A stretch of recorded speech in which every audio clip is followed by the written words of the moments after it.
60-second adventures in economics. Number 1, the invisible hand.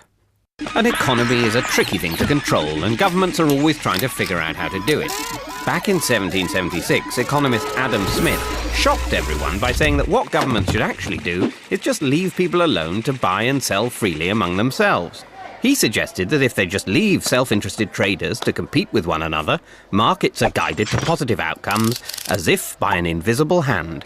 If someone charges less than you, customers will buy from them instead, so you have to lower the price or offer something better. Whenever enough people demand something, they will be supplied by the market, like spoilt children, only in this case everyone's happy. Later free marketeers, like Austrian economist Friedrich Hayek, argued that this hands-off approach actually works better than any kind of central plan. But the problem is economies can take a long time to reach their equilibrium and may even stall along the way. And in the meantime, people can get a little frustrated, which is why governments usually end up taking things into their own more visible hands instead. Number 2, the paradox of thrift. Much like a child getting his pocket money, one of the biggest economic questions is still whether it's better to save or spend. Free marketeers like Hayek and Milton Friedman say that even in difficult times, it's best to be thrifty and save. Banks then channel the savings into investment in new plants, skills and techniques that let us produce more. And even if this new technology destroys jobs, wages will drop and businesses hire more people. So unemployment falls again. Simple, at least in the long run. But then a live fast, die young kind of chap called John Maynard Keynes cheerfully pointed out that, in the long run, we're all dead. So to avoid the misery of unemployment, the government should instead spend money to create jobs. Whereas if the government tightens its belt when people and businesses are doing the same, less is spent, so unemployment gets even worse. That is the paradox of thrift. So instead they should spend now and tax later when everyone's happy to pay. Though making people happy to pay tax was something even Keynes didn't solve. Number 3, the Phillips curve. Bill Phillips was a crocodile hunter and economist from New Zealand who spotted that when employment levels are high, wages rise faster. People have more money to spend, so prices go up and so does inflation. And likewise, when unemployment is high, the lack of money to spend means that inflation goes down. This became known as the Phillips curve.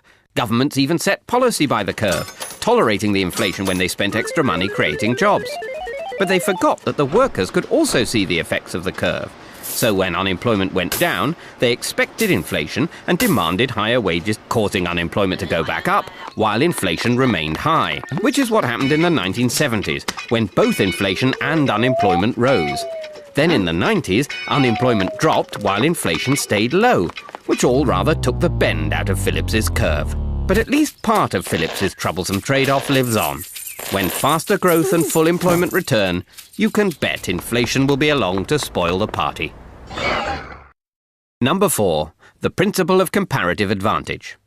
Whether you think economies work best if they're left alone or that governments need to do something to get them working, the one thing that can't be controlled is the rest of the world. Fear of foreign competition once led countries to try and produce everything they needed and impose heavy taxes to keep out foreign goods. However, economist David Ricardo showed that international trade could actually make everyone better off, bringing in one of the first great economic models. He pointed out that even if a country can produce pretty much everything at the lowest possible cost, with what economists call an absolute advantage, it's still better to focus on the products it can make most efficiently, that sacrifice the least amount of other goods, and let the rest of the world do the same.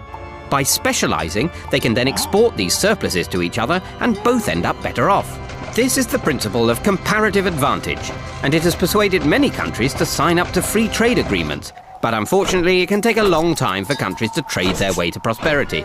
And because it's now much easier to move to where the money is, it's increasingly not only goods that cross borders, but people, which has somewhat uprooted Ricardo's theory. Number 5, the impossible trinity. Most countries trade with one another, which is usually pretty good for all involved. But it does mean it's a bit harder for each to keep control of its own finances. There are 3 things that governments are particularly keen on. They like to keep the exchange rate stable so that import and export prices don't suddenly jump around. They also like to control interest rates so they can keep borrowers happy without upsetting savers. And they like to let money flow in and out of their country without causing too much disruption. But there's a problem when you try to do all of these at once. Say, for example, the Eurozone tries to lower its interest rate and reduce unemployment. Money flows out to earn higher interest rates elsewhere. Exchange rates drop, which causes inflation, so the euro interest rate is forced back up again.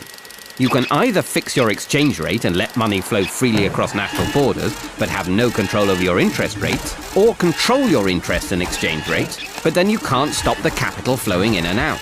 But like an overzealous triathlete, you can't do all three at once. Number 6. Rational choice theory. Of all the things to factor in when running an economy, the most troublesome is people. Now, by and large, humans are a rational lot. When the price of something rises, people will supply more of it and buy less of it. If they expect inflation to go up, people will usually ask for higher wages, though they might not get them. And if they can see interest or exchange rates falling in one country, people with lots of money there will try to move it out faster than you can say double dip. And governments often decide their economic policies assuming such rational actions, which would be great if it weren't for the fact that those pesky humans don't always do what's best for them. Sometimes they mistakenly think they know all the facts, or maybe the facts are just too complicated. And sometimes people just decide to follow the crowd, relying on others to know what they're doing. When too many cheap mortgages were being sold in 2007, a lot of people didn't know what was going on, and a lot of others just followed the crowd. Some lenders may have rationally believed that when the crunch came, the scale of the problem would force governments to rescue them, which was true for the banks, if not for all their customers.